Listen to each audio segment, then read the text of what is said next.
Miranda was not herself that day. She flew at full speed to the funeral of the man she loved more than life. Cars flashed before her eyes. The streets seemed dark and deserted, even though it was a white day. "Daughter, why do you need to take the subway?" excitedly asked her mother, who saw Miranda's condition and did not want to let her go alone. "Will you come with me, with your father in the car?" "No, Mom," Miranda exclaimed, tears welling up in her eyes. "I will never ride in a car again. Do you hear me? Never." In the girl's mind, Michael was gone. How could he crash? He'd always been a great rider, a great driver. How could this happen to him, and why him? Why was my nearest and dearest taken away from me? Why did I skip fate like that? These thoughts did not give Miranda any rest. She hadn't slept for several nights since she had seen Michael in the lineup. "Maybe you won't come with us?" the mother-in-law-to-be asked. "It's really hard. And you and Michael aren't officially related yet? It won't be a big deal if you don't go. Ethan and I will be fine. He can go alone, but I've decided to go too.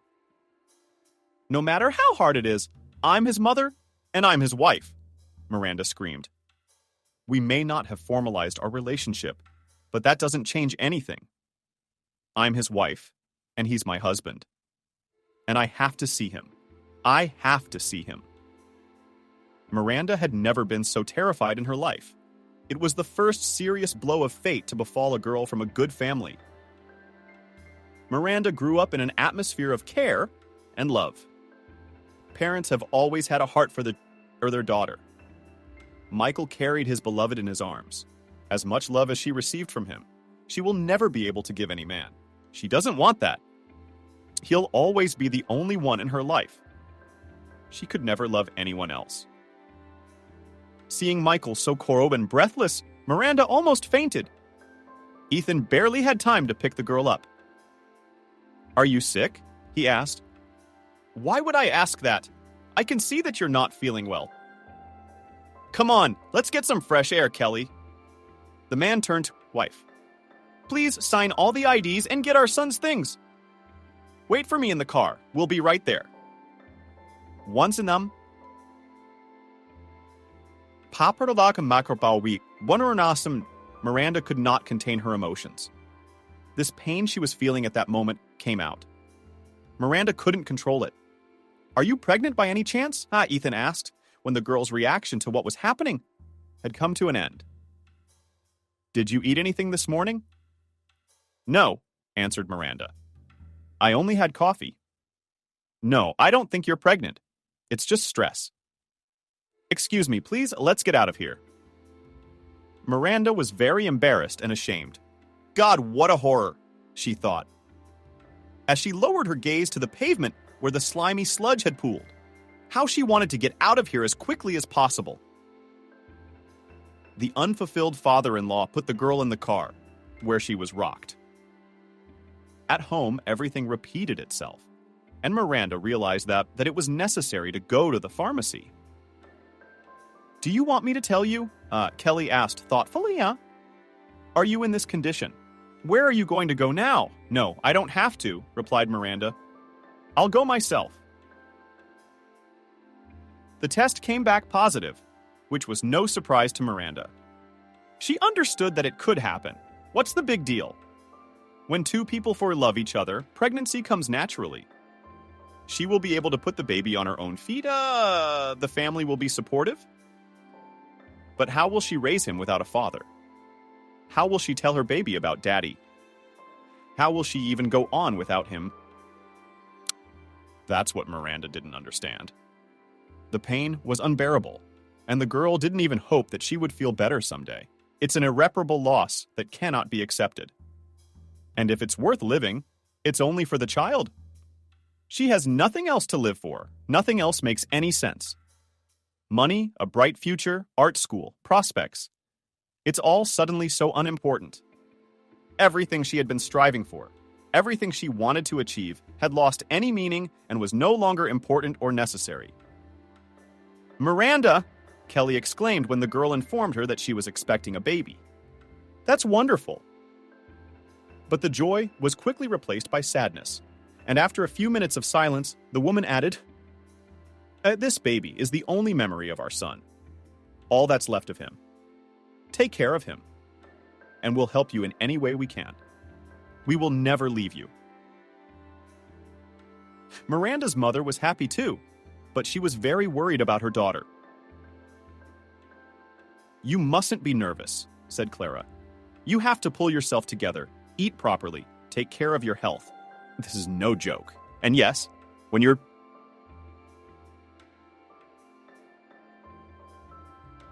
going to go to the doctor and register, you have to be examined and have an ultrasound." The words of her mother and mother-in-law seemed to fly past Miranda. She heard them, but did not listen. All the girl's thoughts were occupied with Michael. Yes, she realized that the child is not a joke, and of course she would definitely go to the doctor and register everything as it should be, and she would take care of the baby, eat normally, and prepare for labor. But not now. The girl wanted to be alone and immerse herself in thoughts about Michael, to talk to him, to tell him what she did not have time to say. It was very important to her. How happy he would be if he knew we were having a baby. It went through her head, and Miranda cried again. The girl stayed in her room for days, only coming out to pour herself tea and eat. Kelly was anxiously watching what was happening. Ethan was busy preparing for the funeral, and the mother-in-law did not know how to talk to her daughter-in-law. "I'm worried too," Anna, Clara said when Kelly called her for advice. Their family was surprisingly friendly and harmonious. The future in-laws had been friends from the first day they met, so Kelly was eager to share her worries and concerns with Clara. "She hasn't called me once these days, but I know she's at your place." "Didn't you know?" "She has a doctor's appointment. The funeral's coming up. I thought she was going to go before she said goodbye to Michael." "Honestly, I don't know," Kelly said. "I'm afraid to ask. I don't know what to do with her, how to talk to her, how to support her. You know that?" She and Michael loved each other so much. She understood everything, but she couldn't find a place for herself. Miranda, having gathered the last of her mental strength and will in a fist, went to the doctor. Her mother-in-law, who came out of the bedroom early in the morning because she couldn't sleep all night and wanted to drink at least a cup of tea. Seeing her daughter-in-law returning, Miranda was surprised. "Where else did you go this early?" "To the doctor," coldly replied the girl. "I'm going to my mom's now. I can't stay here anymore. Sorry, I want to go home." The ice had broken. Kelly was very glad. "Well, thank God," she thought to herself. The woman did not ask Miranda about what the doctor had said. She thought that if the girl didn't say anything, it meant that everything was all right, and in 8 months they would have a healthy grandson or granddaughter. At least one piece of good news amidst the darkness in which they all found themselves unwillingly? It couldn't help but feel good. On the day of the funeral however falsier, Miranda was indifferent and cold. From the outside, it seemed as if the girl had been frozen. Clara, who bumped into her daughter in the hallway in the early morning, asked, "Why did you get up so early?" "I couldn't sleep," Miranda replied. "I'll be leaving right away. I'll meet you there." "But how so?" asked the woman, who was quite surprised by her daughter's answers. "I was sure you were coming with us, with me, with your father." "Where are you going alone?" "Why?" "I will never get into a car again," Miranda answered categorically. "I'll take the subway and walk there." After these words, the girl left the apartment and closed the door behind her. For a few minutes, she stood in the hallway, eyes wide open, until her husband came out of the room. "Clara." "What's wrong?" asked the man, who had hardly broken eye contact when he heard some commotion in the hallway. "Why are you standing here? Am I alone?" The woman answered, confused. Nothing. Go to sleep. There's still some time." But the man did not calm down. William always sensed the mood of his family and immediately realized that something was wrong. "Where's Miranda?" He continued to question his wife. "She's still asleep. She just left. She said she was taking the subway to the funeral." "Oh, boy!" William exclaimed. "Why did you let her go? What was I supposed to do?" Clara, who was beginning to lose control of herself, was indignant. "What do you want me to do? Handcuff her to the radiator." "Miranda is an adult and does what she thinks is right. I can't argue with her. It'll just make her more nervous." "Do you know what kind of position she's in? If she loses the baby Michael, we'll never forgive ourselves." William realized that there was common sense in what his wife was saying, so he stopped pressuring the woman. He came close to her and hugged her tightly and stroked her head. That's it, he whispered. "Forgive me, please. You can see that I'm all worked up myself. Such grief. You know I love you and Miranda more than anything in the world. I'd do anything for you." I know her. Clara answered and snuggled up to her husband. Oh, there was no time left for breakfast. While they were getting ready for the funeral and talking heart to heart, the time flew by. Having drunk a cup of tea, the couple left the house. But when they arrived at the cemetery, they saw that Miranda was not there. Maybe she hadn't gotten there in time or hadn't found it, Clara asked excitedly. "What, she didn't have time to get there," replied William. "On the subway." Funny. What could she not have found? Yes, Miranda, of course, has traveled by car most of her life, but the cemetery is very close to the subway. And after all, she has a GPS. We should call her.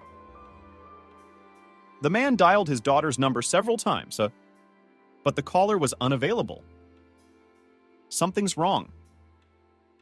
She was already starting to panic. By that time, Kelly and Ethan had already arrived at the cemetery and were also very much surprised by Miranda's absence. Panic moods were gradually engulfing them all. They were worried not only for the girl, but also for her child. "Let's cancel the funeral," Kelly suggested. "Or postpone it." "You're crazy," Ethan exclaimed. "Do you realize what you're saying? How can you cancel or reschedule a funeral?" "I will not allow my son to be mocked. It's the ultimate sacrilege. Have you thought what people will say about us for dragging our boy's body back and forth?" "Yes, indeed," the woman whispered. "I'm sorry, I wasn't thinking. I'm just talking nonsense." "So what do we do?" The phone could be dead, Ethan reasoned. But if it was, Miranda wouldn't be able to use the navigator. How would she find the cemetery? Sure, she could ask passers-by. But the funeral's about to start. The funeral's already booked. People are gathered. We can't wait any longer. Someone has to go to Miranda's rescue. Or maybe she just didn't want to come all of a sudden, Kelly suggested. "Kelly, you're thinking today," Ethan replied. One is cleaner. But how can she not come to Michael's funeral? Miranda isn't the kind of person who puts her emotions before what's most important. And the most important thing to her right now is her baby and saying goodbye to the man she loves.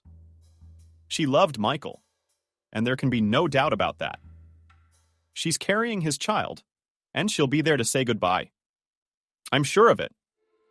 Miranda appeared suddenly, just as the funeral was about to end.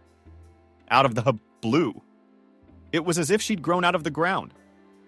When she turned around and saw her daughter in a white shawl, she hurried, trying to get through the people gathered around the grave as quietly as possible so as not to disturb the farewell ceremony. She approached her daughter and grabbed her hand and took her aside. "Miranda, what's wrong?" the woman asked excitedly. "Why are you late? Did you get lost? Where have you been?" But the woman did not hear an answer for the first few minutes.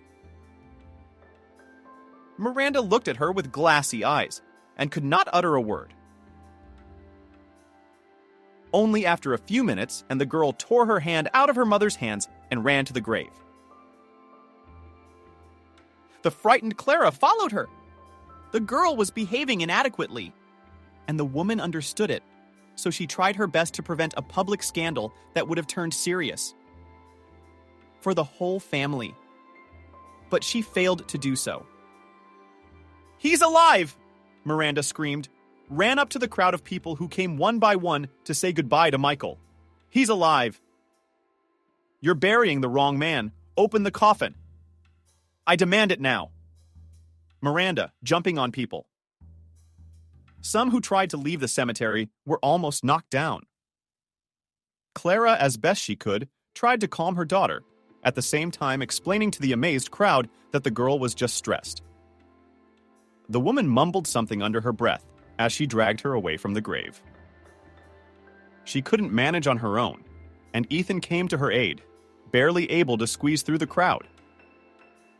"She needs to get out of here now," said Clara, "and somehow resolve the issue with the people, explain it to them. Now everyone has to go to the wake." "And what kind of wake can there be when Miranda is in such an inadequate state?" Ethan carried Miranda to the car and immediately moved. Clara barely had time to jump in. "I'll take you home now," he said. "Whether it's to you or to us is up to you, and we'll deal with these people." "It's no big deal. Miranda is in a position that everyone understands is stressful. She'll come around eventually." As much as Clara would like to believe that. But when they got home and Miranda told her what had happened, the woman realized something was wrong with her daughter. She should see a psychologist, she told Kelly a day after the funeral. "It's unimaginable. You can't imagine. She's delusional. She's really delusional." Kelly was interested in the girl's health more than anyone else. After all, she was expecting a child, their son, the only heir or heiress to the memory that mattered most. The woman immediately offered her help, to which Clara readily agreed. "Is it sure this is a good psychologist?" she asked. "Understand, I am very much worried about Miranda. I don't want to do any harm or make things worse." "Yes," Kelly assured her. "Cindy is an excellent specialist. I will supervise her work, and I'm sure she will definitely be able to help our Miranda." The girl didn't want to talk to the psychologist, which was to be expected. "Mom, I don't need any doctors," Miranda said uncompromisingly, as soon as she heard that her mother and mother-in-law were planning to arrange a meeting with a specialist. "Do you think I'm crazy?" "Yes, mentally ill. You don't believe me that I saw Michael?" Clara didn't know what to say to that. Her daughter's condition and behavior frightened the woman. Kelly had no idea how serious it was. When Clara recounted to her the vision of Miranda that she had encountered on the day of the funeral, the woman thought it was just a hallucination, and working with a good psychologist would help the girl come to her senses. But when the whole truth came out, Kelly almost went crazy herself. The woman could not imagine that the shadows of the past, long forgotten and buried in her wounded soul, will arise so suddenly and will change her life once and for all. Miranda, with great difficulty, managed to persuade to talk to a psychologist. The girl listened to the words of her mother-in-law after the latter convinced her that it was necessary for the future child. "You are in such a state now that it could harm the future baby," Kelly said. "You don't want your baby to be as stressed out as you are, do you, eh?" Of course, Miranda didn't want that, and she was completely focused on the well-being of the baby and would do anything to make sure it was born healthy. Yeah, on Kelly's part. It was tricky, but the woman had to know for sure what was going on with Miranda and what exactly she was seeing then, especially since Clara was extremely interested in her daughter's condition. The woman also wanted Miranda to feel at least a little better, which was why she had agreed to Kelly's entreaties. "And Cindy, it's not painful or scary," the psychologist said, "but Miranda will tell everything without fail." Clara was wary of hypnosis and other such manipulations. The woman has always been convinced that this is an unnatural interference in the human psyche, which is unacceptable, but there was no other way out. I had to agree. What Kelly had heard after the hypnosis in her conversation with Cindy, who, as promised, recounted it word for word, had shocked the woman. "Are you sure?" Kelly asked. "No, I realize you're an experienced professional and all that. But don't get me wrong, you have to be sure." "Look," Cindy replied, "I'm already violating the rules of working with patients. You do realize that I have no right to tell you anything at all, much less let you listen to the tape recorder, the recordings of sessions. Do you think I would lie to you? If you don't believe me, listen to the tape. I made a copy of it for you. I'm 100% sure of what I'm saying, and you can see for yourself." After receiving the fee for her work, Cindy left the flash drive with the recording on the table and politely said goodbye and left. For a full hour, Kelly sat staring at one point. She didn't know what to do. She didn't want to dredge up the past. But if what Cindy said was true, then she had been deceived, and she could not leave it all for nothing. She had no moral right. The woman decided to listen to the tape only a few days later, when her husband left on a business trip. Being under hypnosis, Miranda told in detail how she met Michael at the crossroads on the very day when she was on her way to his funeral. It happened near the subway station, which was located near the cemetery. Desperate girl ran after the young man, who did not even notice her. He stood at a stoplight and looked around, she said. I noticed later that he had headphones in his ears and couldn't hear me. He was so plainly dressed. Michael never dressed like that. But I yelled at him. I ran after him. Passers-by looked at me like I was crazy. At that moment, I would have done anything to catch up with him, to pull him back, to look him in the eye. But he was going too fast, and I had no strength at all. I could barely see my feet. Everything was darkening and going on in my eyes. I had to stop. I was scared for the baby. The realization that I was about to fall another moment brought me to my senses. Michael got on the bus and left.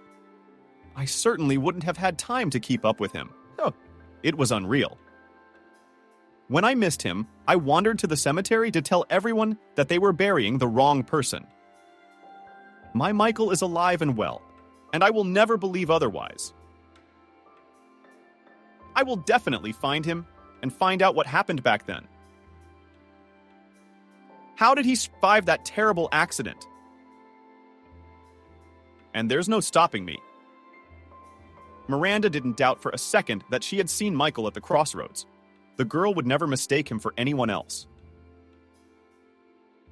The small mole on his neck, which she noticed, gave her no reason to doubt. It was him. It was him. Why didn't he recognize me? Miranda continued to reason for the hypnotist. Maybe he'd lost his memory. Yes, I've heard that happens a lot after what he's been through. Maybe he needs help? I suppose so. Should I help him? Of course you should. What would he do without me? And me without him? How will I go on? Kelly couldn't listen to the rest of the tape. The tears drowned her out. Poor girl, she thought to herself, realizing that Miranda was on the verge of insanity. If she couldn't even remember the nights she'd spent at the hospital by Michael's bedside, how she'd rushed to the emergency room, knocking everyone down, how she'd held his hand the night before he died and whispered that she loved him and would always be there for him. If she doesn't remember that, it's too bad. Something had to be done right away.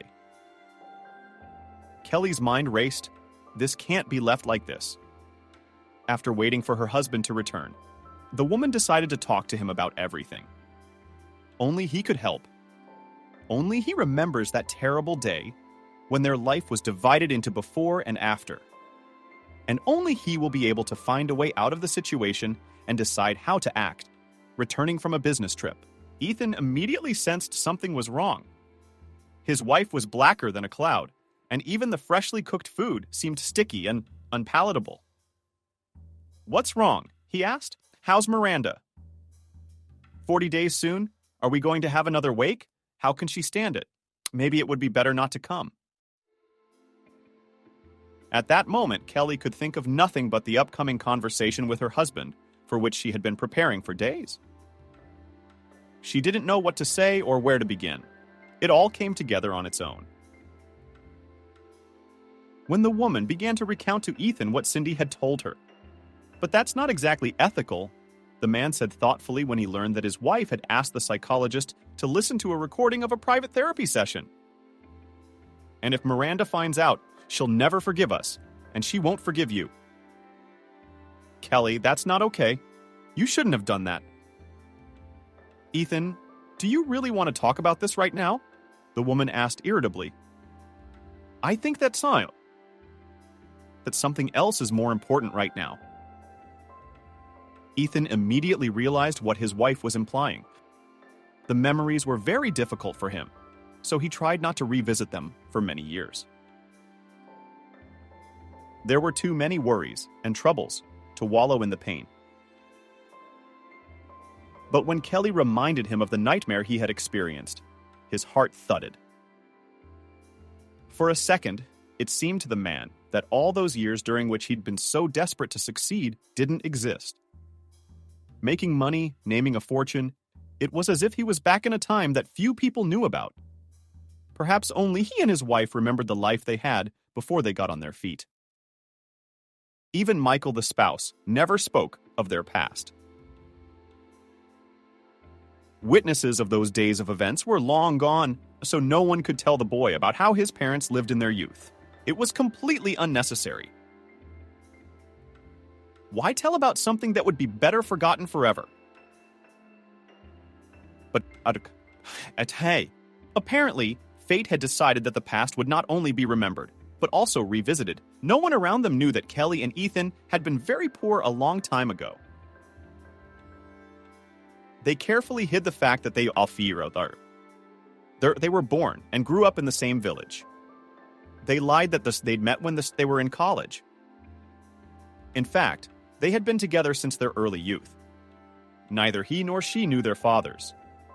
Ethan was raised by his mother and grandmother, while Kelly was raised by her grandmother alone. The woman's mother died in childbirth. The same fate almost befell Ethan's mother. The local maternity hospital, which was several kilometers away from the village, had always had a bad reputation. The midwives were cruel and cynical. Rudeness was the norm. Births were sometimes delivered in such a way that women were left infertile for the rest of their lives. Hello. But where else are you going to have children? Angrily snarled a senior midwife named Lisa. Every time another unfortunate woman was surprised at her infertility and complained about her inability to conceive at the Dridasi Morer. Some Satanum Hikui Freem, Turshikankinis. Turi Gorka Sokshnarens. Bankun Sarkleris, So, you're living on starvation, and you're like a cat just trying to give birth to the ones you have. Feed them, for starters. The maternity hospital was a horrible place, but there was no other. I had to put up with it. What else was there to do? It cost a fortune to go to the city maternity hospital, which ordinary villagers just didn't have. When Kelly got pregnant, she was terrified. She was barely 18 at the time. She hadn't seen anything in her life yet, hadn't achieved anything, but she had already brought it in her hymn. Grandma was shocked. For her, she was sure that her granddaughter was pure and innocent, and thought only about how to go to study in the city.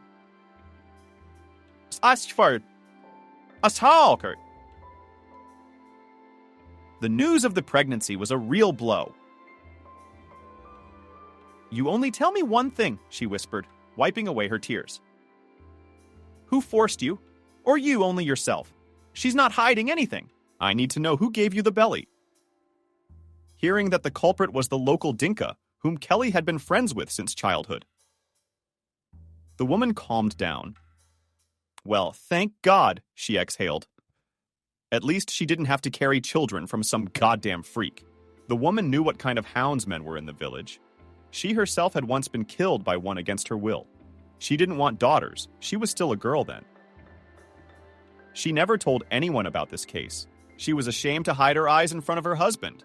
He was the only one who knew what had happened to her. Fortunately, she gave birth to a daughter by her lover. That terrible case did not bring a litter, and she was always strictly her own little girl. Except she didn't look it. The daughter got pregnant from some foreign kid. That for the summer to the grandmother in the neighboring village came to rest. Well, what could I do if it happened? I had to have a baby. Nothing could be done. The naive grandmother hoped that at least her granddaughter would avoid such a fate. So she ran away, and her little one was taken away. It's good that they came to the land for love. A child of love. A true happiness. Ethan, when he found out, he was ready to move mountains. Even though he was young, he felt responsible. I promise you, we'll get out of this poverty, he told Kelly. I don't know how long it's going to take, but you will. I give you my word. I've gone to the city to work. How can I feed my kids on a rural salary? And the locals don't have much work to do. Farms, fields, warehouses, labor that pays a pittance. But in the city, a young father got lucky. He got a job at a local businessman's store and was able to get a job. That man saw a gold mine in him. Except it took him a few years. Ethan didn't expect anything else. He was glad he sure did. By that time, my son had already grown up, and it was time to move to the city together. I couldn't go on living apart from my wife. Ethan knew that his wife was to give him 2 sons, but one died immediately after birth and didn't live a day. How Kelly grieved then. She couldn't find a place to be. We must be cursed, she whispered through her tears, resting her head on her husband's shoulder. Why? They took our children away from us? How did this happen? Ethan guessed it was the midwife's fault, but he dared not tell his wife. A neighbor is enough. More grief, he thought to himself. She herself had barely survived the birth. The grandmother and Ethan's mother, who had also guessed everything, were silent. They were all glad that at least one child had survived. Will thou have more children? They reassured Kelly, who knew at that moment that she was hardly the first or the last person to have a birth so badly that future children were out of the question. Only she was informed about it much later, when she and Ethan, his mother's grandmother, were already in the ground, and they moved to the city, where the man was struggling to climb up the social ladder. She knew, she guessed. The doctor might not have said anything. Memories of the dead infant were very painful for the couple. Ethan didn't catch that moment. He arrived later. And Kelly will remember for the rest of her life the words she heard when only one baby was brought in for feeding. And the tone in which they were spoken. Your second litter will probably die, the midwife muttered under her breath. We barely got it out. What am I telling you? She waved her hand. You barely made it to the end of the year. Here were the keys lying around. Anyway, not a tenant. The little one's not a tenant. I'm not scaring you, but prepare for the worst. As the midwife left the room, Kelly burst into tears of helplessness. She had cried for a full 2 hours. She'd never experienced such heartache before. Even the physical didn't feel so acute after what the midwife had said to her baby. When she reported that evening that day, Ethan, that the infant had passed away. Kelly immediately scrambled to get home. Where did you pour us out? Asked the doctor, for whom speaking to natives in such a tone was considered the absolute norm. The buses don't run anymore. What are you going to take? And it's not just the buses. You try to stand up first, and I'll tell you right away, you won't. I just slid to the floor in pain. You've got a long way to go. And she jumped up. She was going home. Her head was all messed up. But Kelly didn't feel any pain at all. She wanted to get her only baby out of this hell as soon as possible. and asked to be discharged the very next day. To hell with you, doctor. Go ahead if you want to. I won't keep you. We got people like you here. Aye! Kelly was glad she could get a deal. It was a stingy, painful joy, which was hard to call it. But at least in some ways, this evil woman, who had neither heart nor soul, had come to her aid. She drove home with difficulty. All the way home, her mind was spinning with thoughts of the dead boy. People around her looked sympathetically at the then very young girl with a baby in her arms, who had to get home by bus. Some people nodded in her direction. There were even those who wheeled at the cynicism and cruelty of her spouse. But Kelly didn't care what some strangers were muttering behind her back. She knew Ethan loved her and was doing everything he could to make their lives better, and no one could convince her otherwise. Upon reaching home, Kelly handed the infant to her grandmother, who immediately grabbed the baby as soon as her granddaughter crossed the threshold and wailed and burst into tears. Kelly couldn't hold back her emotions any longer. She needed someone to talk to, and she was not going to hide what had happened from her husband and grandmother. You need to try to forget all of this, Grandma said after listening to Kelly. I understand how hard this is for you, but you still have a son. You have to live for him now. Ethan is there for you. He will always be there for you.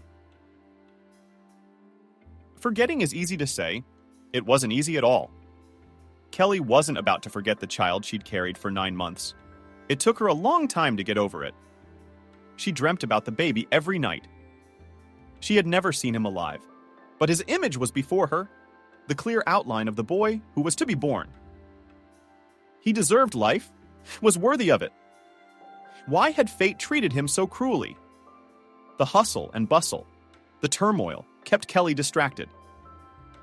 At that time of life, there was no room for sentimentality. Ethan was struggling to get back on his feet and improve his living conditions. Kelly was busy with the baby day and night, never leaving his side. They finally moved to the city when Michael turned 4. Kelly really wanted her son to have a normal life, the rural, feudal slog that both she and Ethan had faced since birth.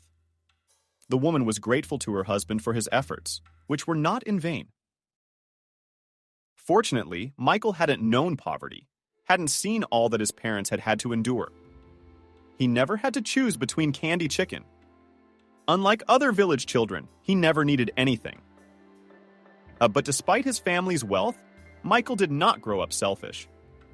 He was always a kind, honest, open, and very fair person. He never gave up, loved to learn, and by nature was a very hard worker. How Kelly missed her boy. The woman entirely and completely shared the feelings of Miranda, who could not imagine her life without him. Insulted Ethan as well, but he was doing it his way. After hearing from his wife about what Miranda had dreamed, he declared that he was absolutely against Kelly searching for her second son. Kelly, listen to me, he said. Even if Miranda didn't dream it all up, and your boy actually survived. Where do you plan to look for him now? He's long grown up. He has his own family, parents who raised him as their own child. It's unlikely that a midwife, even if there was forgery, would take your son away from you for nothing. It's more likely that she'd put him in some kind of family. Think about it. Does he need to know his parents aren't his own now? Is it worth rehashing the past? And what makes you think the boy was taken into a family? Kelly asked indignantly. Don't you remember the words of that nasty woman who only did what she always said? Why would a country broad have so many children?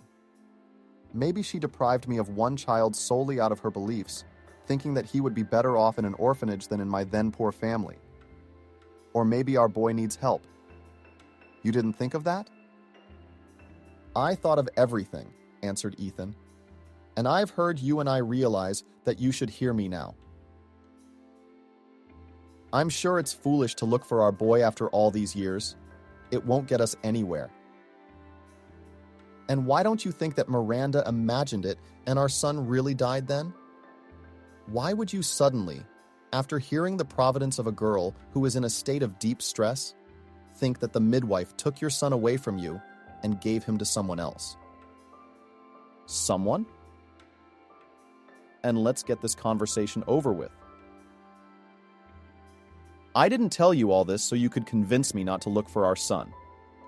I was hoping you'd even give me some sound advice. And instead you're telling me it's all useless and nothing makes sense. How can you, Ethan? He's your son, too. Just like my Michael died, and we have no one left except for Miranda's future baby. Don't you care about how your own son lives now? How he grew up, was brought up, where he lives now, in what conditions, what he is fond of? It's incomprehensible any normal father, having learned what I just told you after the death of his own son, would jump at any chance to find his brother. Wouldn't you? I'm speechless. I don't know what to say to you. Kelly was shocked by her husband's behavior. She had expected him to do something completely different. But Ethan stood his ground. He was sure that even if there had been forgery, the midwife had done it for a lot of money. Someone needed their boy. Someone who was passing through that place. It's basic logic. Well, she is not a fool to give the child to any such beggar who never had a yard, to risk her job, her freedom. It's a completely absurd nonsense. And since it does, it is unlikely that this boy, who has long since grown up, needs him and Kelly. Ethan puts himself in the shoes of the parents who raised him.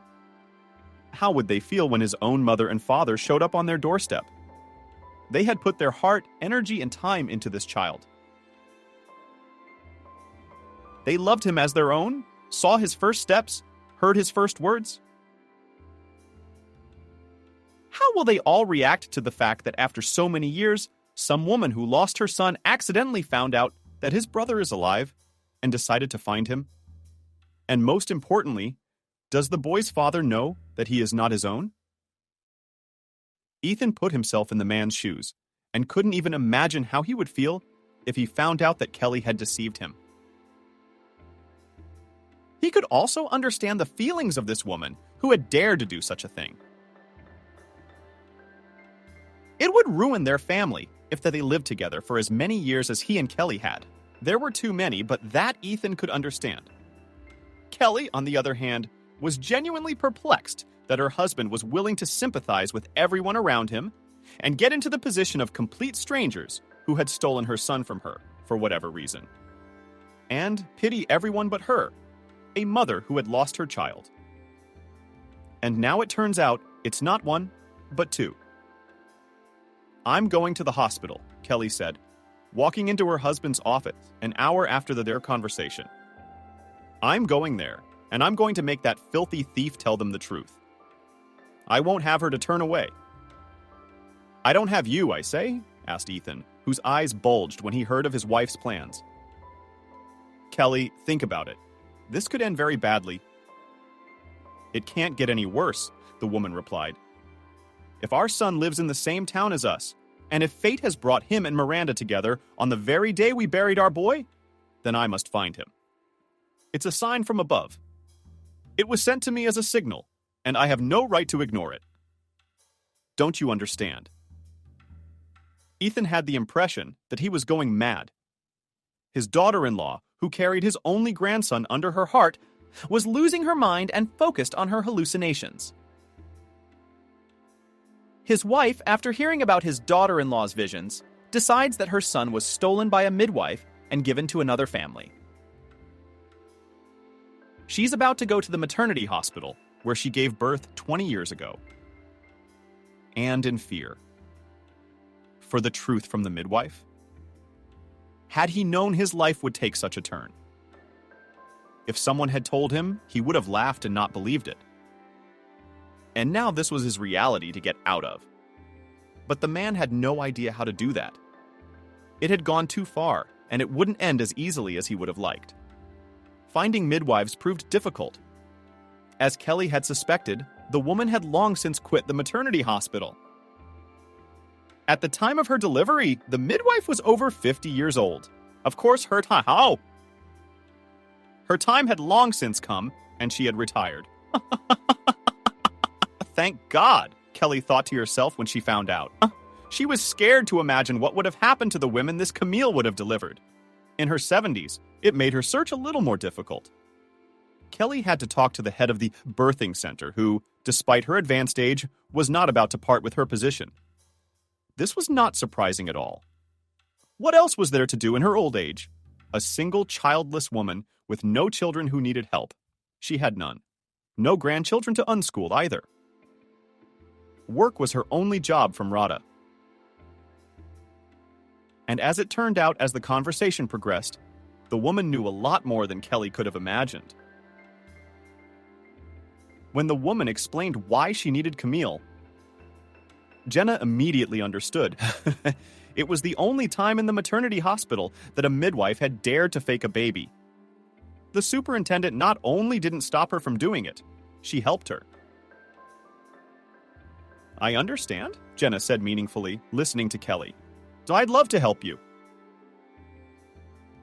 But understand, Camille, you're an old woman. I don't think she'd tell you anything if you showed up on her doorstep. She's been out of work for 5 years. You'd think she'd confess to a felony and put herself at risk after all these years. If you're as smart and educated as you want to make yourself out to be, Kelly replied. Riley, you should be aware that it's impossible to prosecute after too much time has passed. The statute of limitations has long since expired, but I would still very much like to know the truth, and I have every right to know it. You do realize you could be prosecuted for any number of other things. There's always something to be done, especially in something as sensitive as childbirth. I hope you know what I'm talking about. My husband is a very powerful man, and I will have to ask him for help if I need it. Kelly saw no other way but to scare the superintendent. The woman realized that the insolent woman was not going to meet her halfway and tell her anything. That made Kelly angry. How is it their fault they stole my child, and I have to grovel and beg for them to tell me the truth? Unheard of insolence, thought to herself, the woman boils with indignation. The head of the department realized that to brush off the former patient will not be able to. And the woman is very serious and ready to go to the end. Telling about the events of bygone days, Jenna tried her best to make Kelly feel sorry for her. But the woman still felt nothing but anger. She didn't understand how anyone could do such a thing, let alone do such a thing. How could anyone think of such a thing? Understand, Jenna said. This poor woman had no other choice. You should have seen her husband. His eyes. He's not a man, he's the devil. She feared him like fear. If he found out their son was stillborn, he'd be all over her. We couldn't do otherwise. You just didn't hear her begging us to help her. Would never wish for anyone to be in her shoes. It's horrible. That afternoon, Emily and Noah went to visit her grandmother. The woman, despite her wealth and very decent financial situation, continued to live in the village. And no matter how her granddaughter, who managed not only to get out to the city, but also successfully married, persuaded her to move. She did not agree in any way. Another scandal with her husband because of the grandmother, which occurred in the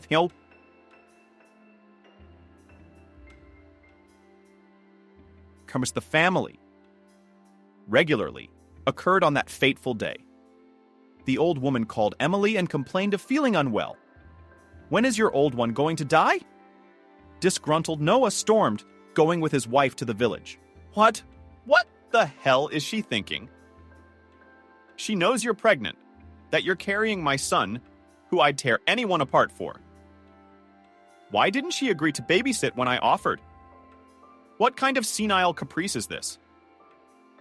Noah was 15 years older than Emily, a wealthy businessman who had absolutely everything any young girl could dream of. The man had a bad temper. He grew up an orphan in an orphanage, so he was a very cruel and unscrupulous person. But Emily tolerated absolutely everything from him because he pulled her out of the mud and gave her a chance for a normal life. And for that, she was insanely grateful to him. How could it be otherwise? It never came to violence in the family. Even when Noah had itchy fists, he held back. But the scandals happened regularly, and the reasons for them irascible man found each time different. The old grandmother, who raised Emily from diapers, often became a stumbling block. Noah was annoyed that they had to constantly travel to this, as he put it, collective farm for the whims of the old woman. Emily, however, no matter how much she tried to convince her grandmother to agree to a nurse, she never succeeded. You understand, grandmother, that you refuse. Listening to him and mushroom. And I told the girl, he's always yelling at me because we have to come here. Have pity on me, please. Your bourgeois is not my boss, the old woman replied. Soon, you have chosen such a husband for yourself, and you are the one who negotiates with him. And you have no right to leave me to my fate. Not forgetting that when your mother died, I carried you on my back. Emily always remembered that. How can you forget that? Yes. And, to tell the truth, she loved her grandmother very much and was attached to her. The girl sincerely wanted the old woman to live as long as possible, so she never for a second allowed the thought of ceasing to take care of her. According to the doctor's calculations, there were about 2 weeks left before the birth. Emily felt well.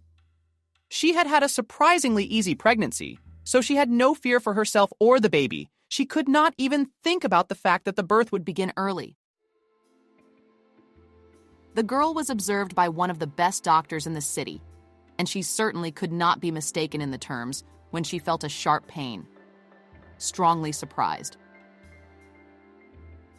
And after some time, Emily realized that this is the same, and there can be no other options. What to do now? Panicked Noah, who at that moment was ready to tear his hair out. What do we do now? You don't even have a decent maternity hospital in your sorry state. If anything happens to my son. Grabbing the woman in his arms, he dragged her into the car, and after half an hour, he drove to the local maternity hospital. If anything goes wrong, I'll give you a hard time, he said, as he dragged his wife to the door. You're the reason we're in this hellhole. Pray my son is born healthy. Emily was very frightened herself. The pains were getting worse, and when they reached the maternity hospital, the girl could hardly bear it. Tears involuntarily rolled from her eyes. Cold sweat covered her forehead. What the hell is this? The nurse exclaimed when she saw a man with a woman in his arms in the corridor. Where are you taking her? My wife is in labor, Noah shouted, so loud that all the nurses who passed by turned to look at the man, who in the turmoil did not even pay attention to what was happening. Everything that happened next was like a blur, unbearable pain. Gemily lost consciousness, and when she woke up and opened her eyes, she put her hands on her stomach and realized that the baby was no longer in it. Where is my baby? She thought to herself, remembering the images from the movies, where the baby is placed on the mother's breast immediately after birth. I'm supposed to feed him. He'll probably come later. Emily lost track of time, so she didn't realize how long it was before the midwife entered the room. The woman looked at Emily with a sympathetic but dismissive gaze that sent shivers down her spine. When the midwife looked her in the eye, clearly hesitant to say anything, Emily felt uneasy. After waiting a few minutes, during which they looked at each other, but the silence continued to hang in the air, Emily decided to start a conversation and ask the only question that bothered her at that moment. Where is my baby? Emily asked anxiously, who realized from the midwife's eyes that something was wrong. She received the answer to her question only a few minutes later. The death of the baby during labor came as a complete shock to her. What am I going to tell my husband now? She whispered, barely holding back her tears. He will kill me. A few minutes later, Emily was hysterical. She couldn't imagine how she would explain herself to Noah. She realized what was ahead of her, and it made her very scared. "Do you have to help me?"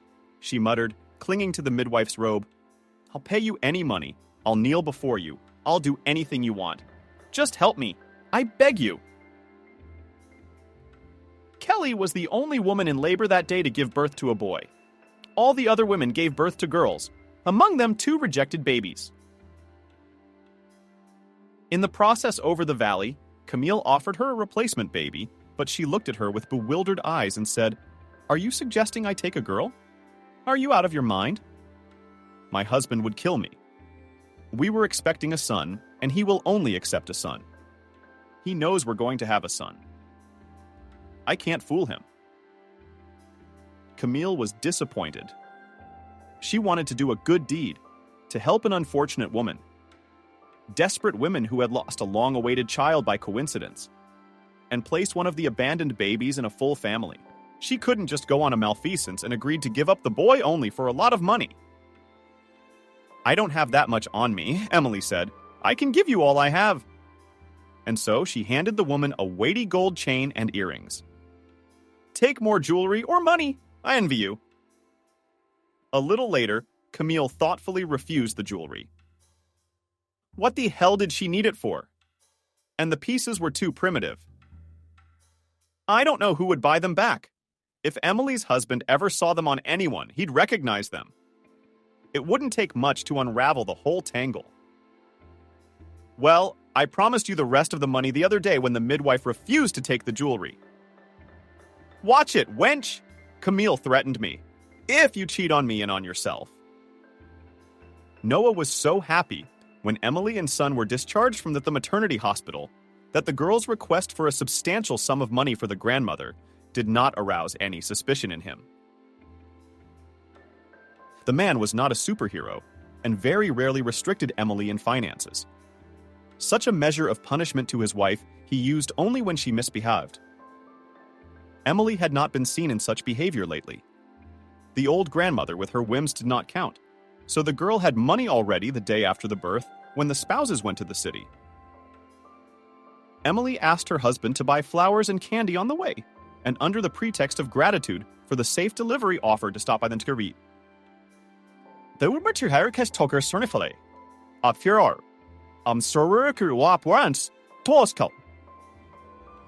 Yes, of course, he replied. "Let's stop here." At that moment, when Emily gave the tooth to Camille, a box of chocolates in which she had secretly, while her husband was distracted, put an envelope with money on the road. The woman saw his eyes. At that moment stood truly terrified. She realized that Emily had not lied. Noah's gaze was cold, cruel, and indifferent. Even when the man was smiling.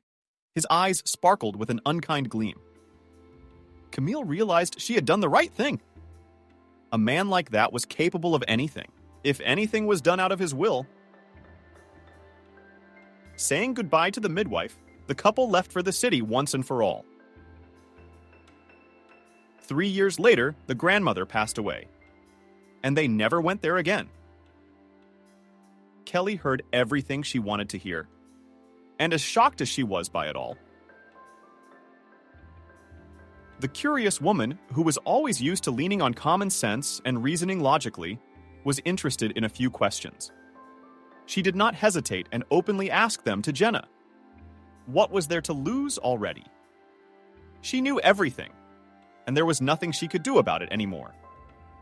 So why leave an understatement? Tell me. She turned to Jenna when she had finished speaking. When you put a stranger's child in the hands of a strange woman, did you not think that someday they might kiss her in Sarah? They might meet by chance, so don't worry, on the street or somewhere else? It's not just a baby, it's a twin. Don't you, Thursak? So do you think what you're doing is stupid and absurd? I have seen this girl's papers, replied Jenna. She is from another town that is very far away from here. I knew how they got here. She told me by the time the child grew old, Emily's grandmother would not be alive anymore. Age after all, and without her, they would hardly have come here. It was an accident, a trivial accident, and nothing more. Believe me, that's the first thing I thought of. I would never have done it, because my head would have been off my shoulders too if it had come out. On the way home, Kelly reflected on her conversation with the superintendent, and the woman was struck by the cynicism with which she had told her about what had happened all those years ago. Poor girl, Kelly thought to herself. They took pity on the poor girl, and me, the mother, who all these years was sure that her child was dead. And I feel sorry for me they thought of me. The answer to this question was as banal and absurd as the situation itself. During her long years of work, Jenna had seen different families, and almost all of them were poor. By going on a malpractice spree, she was sure she was helping a child get into a well-to-do family. If the couple had agreed to take the girl, the midwife and the superintendent would have given them the girl. But they were expecting a son. And Emily was willing to do anything to get a baby to replace the one that had died. Kelly didn't ask Jenna for Emily's address. She only learned her baby's name. The woman, though reluctant, gave her full initials. Her husband's security staff would find out the rest of the information. Ethan was against his wife's idea, since she had traveled such a long way, endured a difficult conversation, and was able to talk to the head of this department after all these years. Didn't say no to his wife? Of course he did, he said, when the woman returned home and recounted everything she had learned. You can go to any member of my staff. Call him. You have his phone number. He'll assign a man to the case. Just me, please. It's not in the So, the man still had mixed feelings and was completely unprepared for this turn of events. He didn't know how the search for his wife would end, what to expect from the newborn son that Kelly would surely find. Now it was only a matter of time. Ethan had no doubt about that. Her only question was, how had her son ended up in this town? When she spoke to Jenna, it turned out that the couple were from another city, which is also located very far from their place of residence. Oh, so how did he end up here? Coincidence? Moving in by accident? I don't think so. Hey, why would such wealthy people jump from place to place? Elliot was a question that haunted the woman, and when she found out the truth, she realized that she had put so much effort into it for a reason. Her son needs his mother and father, and he needs their care and support. I told you, Ethan, and you didn't believe me, huh? You said it was all for nothing? All for nothing? It's not going to get us anywhere. And the boy has his own family. And after all these years, he doesn't need us. And I told you that in life, there are different circumstances, and everything can be completely different from what you imagined in your fantasies.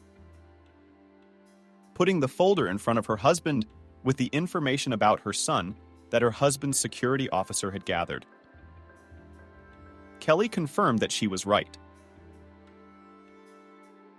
Ethan didn't want to take the time to study the piles of documents and look through the photos, so he asked his wife to recount the contents in a nutshell. The story turned out to be extraordinary. Not trivial, but very scary. Ethan could not even think that such a thing could happen in life.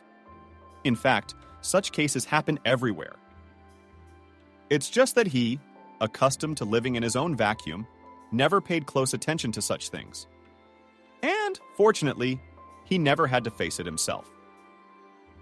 The lives of Benjamin, so named Emily, and Noah, the boy who was taken from the maternity hospital, could have turned out well and successfully, if not for his father, who with each passing year grew older and became more and more intolerant and jealous.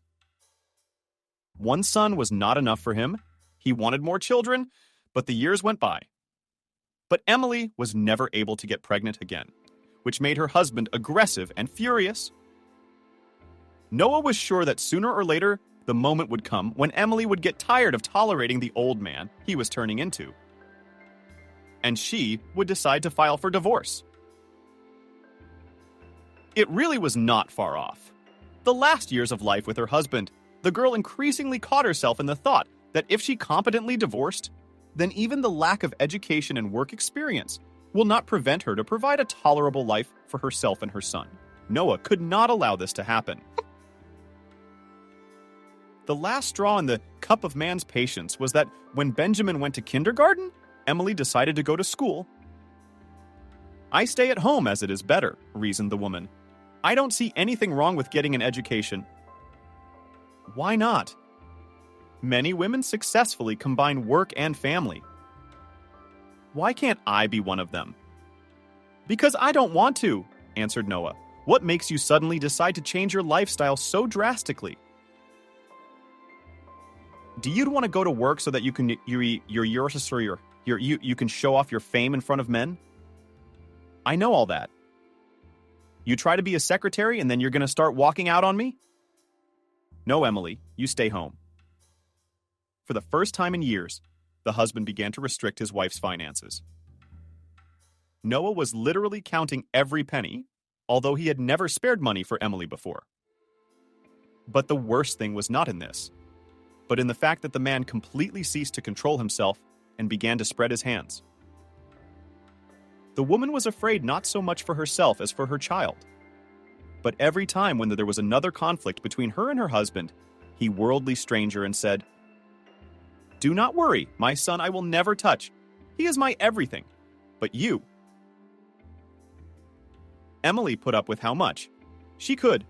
She had nowhere to run, if only her grandmother's old house, which the woman inherited after her death. But that wasn't an option. Noah would have found her there. Predictably enough, he'd been there many times, and he would have guessed immediately where Emily had fled to, if she dared to leave. And the man's son could have filed a report that she'd stolen him. Every day, life with her husband became more and more unbearable. Gemily realized that this nightmare must end. Otherwise, not only she could suffer, but also the child, whose psyche is very vulnerable. What will the boy grow up to be, whose father behaves like this? What kind of example will she set for him? Emily decided to escape unexpectedly, even for herself. The woman realized that this was a good moment, and there might never be another one like it. Noah went on a business trip and left with Emily 2 guards, whom he trusted the most. But they too were human beings with their own needs and weaknesses, which the woman had managed to study during the years she had lived together with her husband. One evening, there was a soccer game on TV, and both guards were glued to the screen, not leaving it for a second. Emily had provided for everything in advance. She knew that men would never deny themselves alcohol on days like this, so she slipped sleeping pills into the bottles. R2R. After the guards fell asleep, Emily collected her son, took the money out of her husband's safe, from which she had long ago looked up the password, and left the house. Had Noah not returned so suddenly, things might have ended safely. It is possible that Emily would even have had time to ask for and receive help.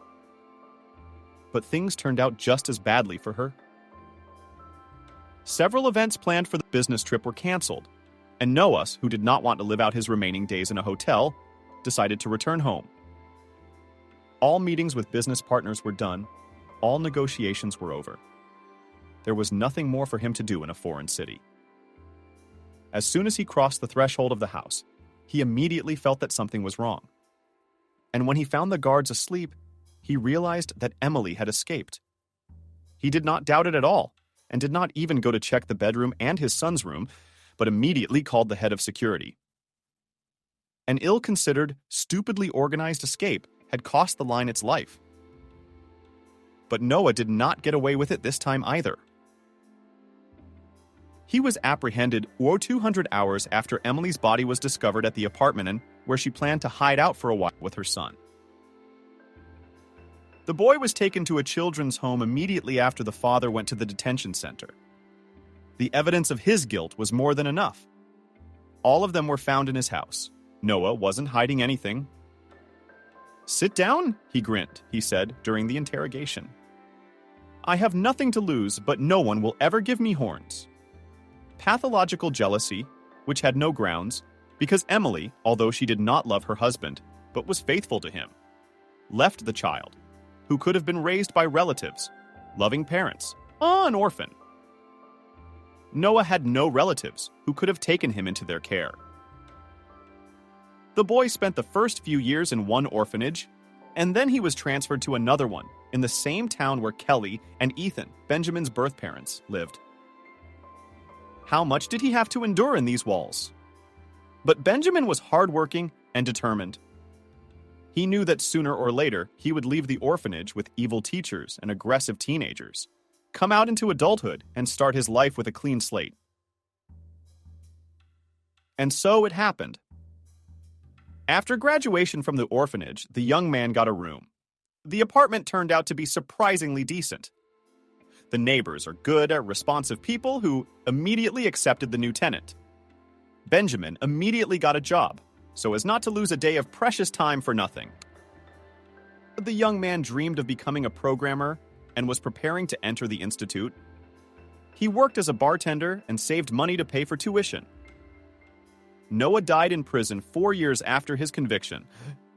He contracted an incurable disease and died literally before his eyes, in front of prisoners like himself. Upon learning about getting sick, not a man immediately resigned to his fate. At the time when he was imprisoned, he had already been heading for bankruptcy for several months. He continued to live a luxurious life on the money he had borrowed. He barely worked on expanding his business. All his attention was centered on Emily, whom he was terrified of losing. She knew nothing of her husband's situation. If she had, she would never have acted so rashly. She would have waited until he was sent to prison for other crimes. To get 5 years in jail, Noah could have been charged with a number of economic offenses. But it didn't matter. Things happened in the way they happened. Nothing could be changed. Benjamin's fate was extremely unfair, and it was not his fault. All he had to do was to accept his fate and try to live a decent life. With what he successfully coped for many years. The young man did not grumble at fate, but thanked her for the trials sent to him, which helped form a firm character and become stronger. Having learned the story of his birth, Benjamin was very much surprised when Kelly, without ceremony, became on his doorstep. The young man at first did not believe the woman's words. "Who are you? And what do you want?" he asked. Sonny grew, felt the woman, and almost rushed to his neck. Only after a few minutes she realized that she was seeing this young man for the first time in her life, and should explain herself before pouncing on him. Coming to her senses, Kelly politely asked Benjamin for a conversation, and he immediately agreed, making an inviting gesture. By nature, the young man was inquisitive and curious. He became very interested in listening to this slightly odd woman who stood on his doorstep, barely holding back the tears that were coming to her eyes. And, to tell the truth, he felt genuinely sorry for her. Listening to her, he couldn't believe his ears. Benjamin had always regretted that he had never been able to visit his mother's grave. He felt guilty about it.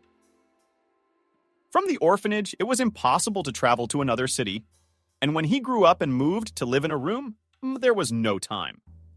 It was necessary to solve urgent problems. The young man wanted to search for his mother's grave at least a year later, and it turns out that there is absolutely no sense in it. The woman he remembered as his mother was really nobody to him.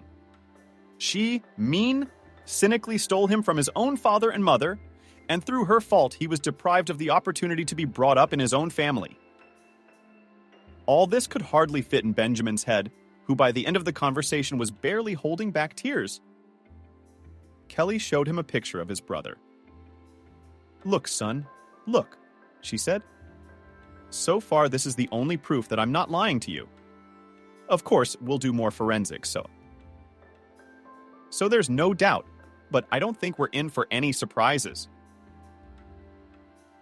The woman invited her son to visit, and he readily agreed to come.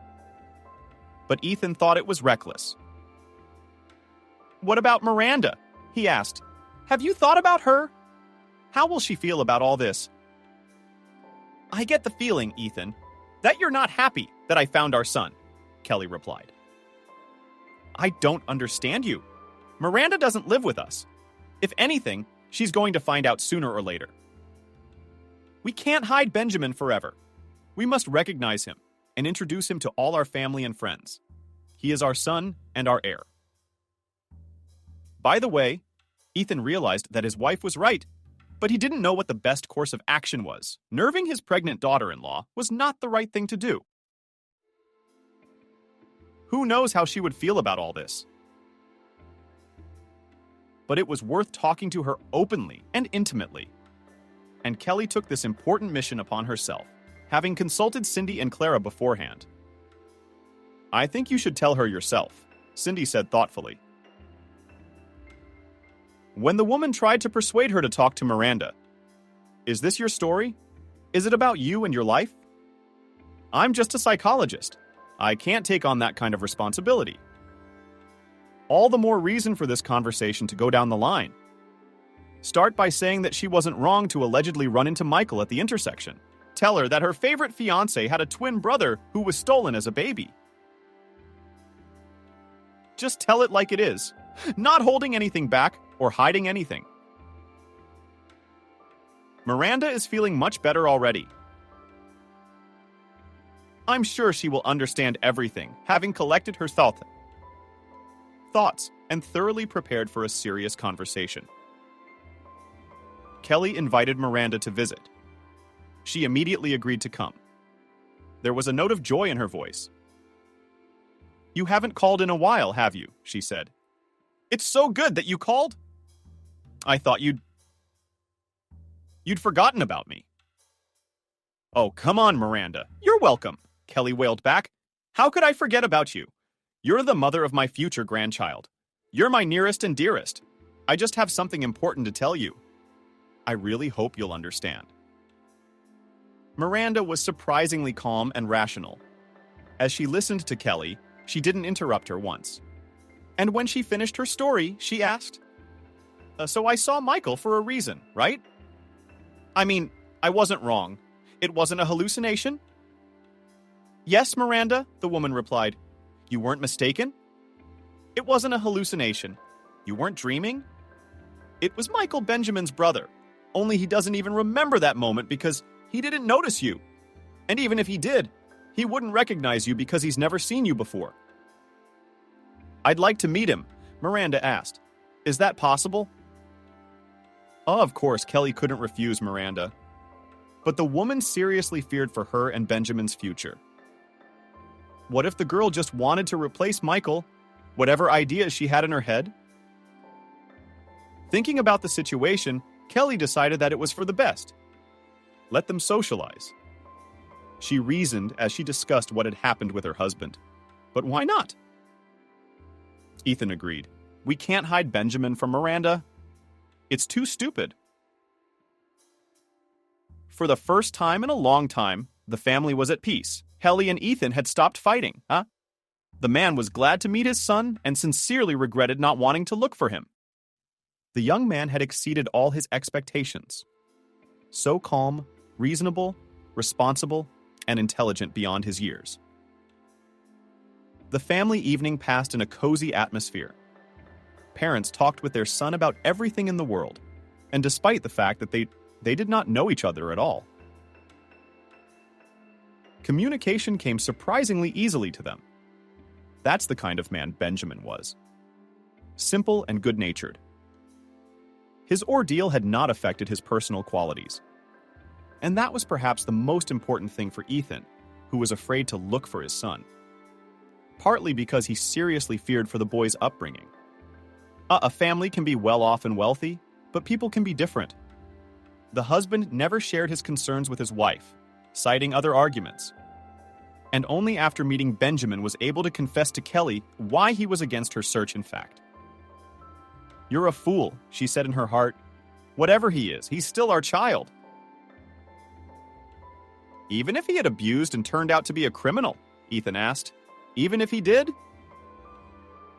Without hesitation, the woman replied, A son is a son, We've already lost one. Fate gave us the gift of meeting Benjamin, and we should be grateful for it.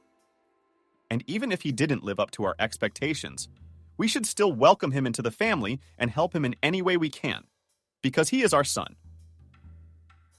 That's debatable, Ethan thought to himself, but he didn't say anything aloud, mentally thanking fate that Benjamin had turned out to be the kind of man who was honest, kind, hardworking, and determined. He is a worthy heir to his father. There could be absolutely no doubt about that. With his mother and father, Benjamin immediately developed a trusting, warm relationship. But it took a whole year to build them up with Miranda. This time was necessary for the young man to make sure that Miranda cared about him, and not the image of a loved one, whom she lost by chance. The girl appealed to him immediately, but the shadow of the brother he had never known had confused him for a long time. Would he stand between them for the rest of their lives? I will always remember Michael, Miranda admitted as they sat together in the cemetery near his grave, where they came regularly to remember the young man. I named my son after him, but you're different, and during that time I realized that I cared for you very much. You're a wonderful man, Benjamin. You and Michael are so similar and yet so different. And I love each of you in your own way. Michael is my past, and I have to keep his memory alive. And I want to keep it for the happy days we spent together for our son. And you're my future. And we're going to have a strong family. 2 days after that conversation, Benjamin finally decided to propose to Miranda. And 2 months later. 2 months later, they were married. By that time, Ethan had already declared the young man his official heir and handed over some of the business to him.